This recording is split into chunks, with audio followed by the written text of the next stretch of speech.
Hi hello అందరికీ నమస్తే, welcome back to our channel. నేను బాగున్నాను, మీ అందరూ బాగుండాలని నేనైతే కోరుకుంటున్నాను. ఫ్రెండ్స్, మీరు చూస్తున్నారు కదా, మన తోటలో ఉన్న బనానా చెట్లకి ఒక గెల మీద ఇంకొక గెల వచ్చేస్తూనే ఉన్నాయన్నమాట.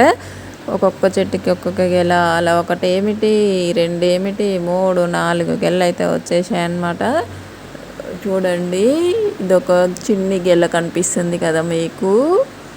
ఇదొక గెల వచ్చేసింది, ఇక్కడ ఒక గెల వచ్చేసింది, అక్కడ ఒక గెల వచ్చేసింది. దేనికి తోడుగా ఇదొక గెల మనం చూస్తున్నాం కదా.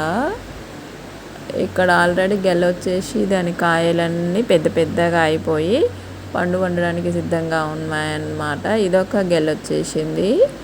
ఇది కాక ఇంకొక గెల వచ్చేసింది.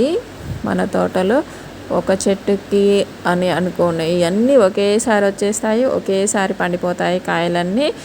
ఒక 1 మంత్ గ్యాప్లో, ఒక 15 డేస్ గ్యాప్లో వచ్చేసినా బాగుండేది. ఒక 2-3 డేస్ గ్యాప్లోనే వచ్చేస్తున్నాయి ఈ గెలలన్నీ.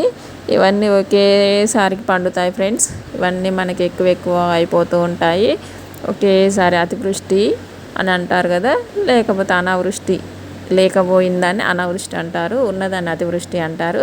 మనకన్నీ ఒకేసారి వచ్చేసినాయి అనమాట. ఇన్ని రోజులైతే గెలలు లేవు. 2 గెలలు పండిన తర్వాత మనకి మళ్ళీ ఫస్ట్ టైం ఇప్పుడే గెలలు వచ్చేస్తున్నాయి. ఇప్పుడు 2 గెలలు పండి కూడా 2 months అయితే దాటిపోయింది.